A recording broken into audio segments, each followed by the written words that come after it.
Olá, segundo ano. Vamos agora continuar então o estudo dos nossos módulos de língua portuguesa. Chegamos agora ao módulo 12 de redação, o último módulo do caderno 2. Neste módulo, nós veremos os recursos coesivos, ou seja, aqueles recursos que dizem respeito à coesão de um texto dissertativo argumentativo. Lembrando que o conceito de coesão é a ligação entre as partes de um texto. Bom, vamos lá.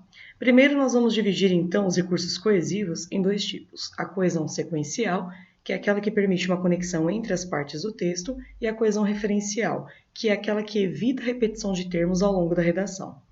Primeiro, a coesão sequencial. Ela determina a sequência do texto, como o próprio nome diz. Ela estabelece, então, as ligações. Em geral, ela vai se dividir em três grupos. A coesão intrafrasal, que é dentro das frases, a coesão entre elas. A interfrasal, que é a ligação entre uma frase e outra, e a interparagrafal, que é a ligação entre os parágrafos do texto. A coesão sequencial, temos como exemplo aqui, então, dois parágrafos que foram alterados para vocês entenderem a importância da coesão sequencial. A situação das escolas públicas no Brasil é ruim. Faltam professores qualificados e infraestrutura básica. Os alunos não têm estímulo para aprender. É inaceitável. A única forma de mudar o país é com a educação. Precisamos cobrar do governo melhores condições de estudo. Aqui, então, nós temos um exemplo de parágrafo. E agora, o segundo, é uma forma como esse parágrafo pode ser melhorado através da sequenciação. É fato que a situação das escolas públicas no Brasil é ruim. Isso porque faltam professores qualificados e infraestrutura básica, o que gera alunos sem estímulo para aprender. Tal quadro é inaceitável. Como a única forma de mudar o país é por meio da educação, não há dúvidas de que precisamos cobrar do governo melhores condições de estudo. Aqui você percebe que os termos em destaque no segundo texto ajudaram na forma, a forma mesmo estética. Para quê? Para esclarecer as relações que estavam apenas subentendidas no campo do conteúdo, pois trabalham a coesão intra- e interfrasal. Ou seja, todos esses termos em vermelho são conjunções ou locuções conjuntivas que ligam uma frase a outra, um parágrafo a outra, permitindo então uma sequência de argumentos, tá bem? Se você comparar com o primeiro com o segundo, você já percebe uma diferença muito boa no esclarecimento para o leitor. Como resultado, nós temos então um texto mais formal e melhor articulado.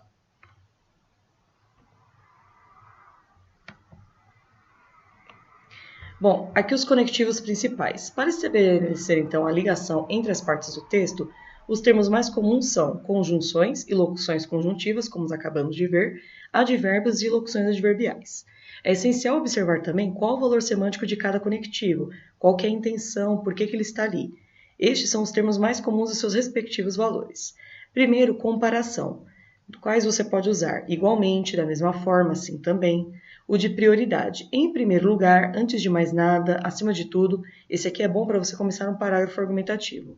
Adição, continuidade. Além disso, ainda, também, quando você continua argumentando. Oposição. Porém, contudo, todavia, entretanto, de dúvida. Provavelmente, possivelmente, são aí advérbios muito utilizados, né? Possivelmente, provavelmente. Bem bacana de utilizar. Quando você quer deixar uma dúvida, mas você também não pode se colocar totalmente em cima do muro na redação.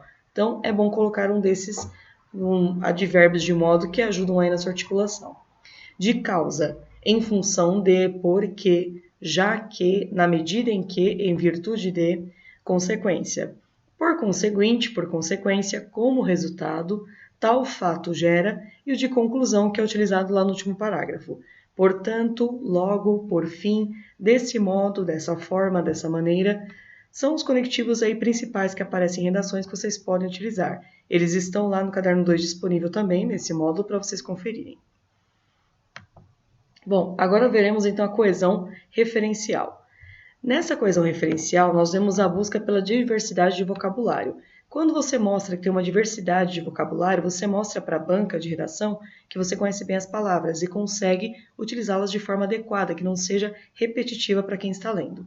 Vejam aqui também um exemplo, dois parágrafos aqui, um construído primeiro e o outro com a melhora das palavras não repetidas. A violência no Brasil gera muita preocupação. Como são muitos os casos de violência, as pessoas vivem com medo de sofrerem. Por isso, é preciso que o governo atue para acabar com a violência, pois enquanto houver violência, ninguém conseguirá se sentir seguro no Brasil. E aqui, como vocês viram, repetiu muito o termo violência. E um pouco também da palavra, né, Brasil, o termo Brasil também que poderia ser evitado de ser tão repetido. Então eles colocaram um parágrafo melhorado.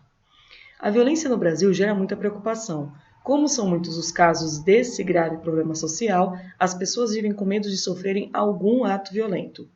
Por isso, é preciso que o governo atue para acabar com o tamanho mal, pois enquanto houver ocorrências do tipo, ninguém conseguirá se sentir seguro no país.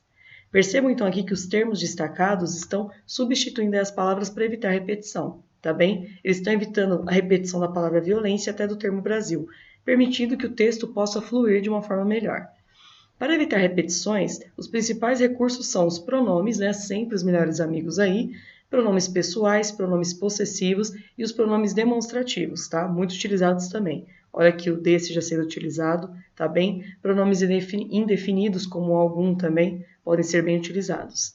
E às vezes, né, sinônimos podem ser usados, ocorrências, né, tamanho mal, ou numerais. Às vezes, né, colocar o primeiro, o segundo, um ou dois, em primeiro este problema, em segundo tal problema, e assim você evita a repetição e mostra ao mesmo tempo uma bagagem gramatical, mostra que você tem conhecimento vasto da língua. Bom, terminamos então a parte teórica do nosso módulo 12 e agora os exercícios. Praticando aprendizado, somente exercícios do 1 ao 5 são de múltipla escolha, façam no livro. Desenvolvendo habilidades são os exercícios dissertativos. Nós faremos juntos, né, durante a aula online. São os exercícios 1, 2, 4, 7 e 8. Se tiverem alguma dúvida, por favor, perguntem na próxima aula. Terminamos então aqui o caderno 2 de redação. Por hoje é só e até mais, segundo ano.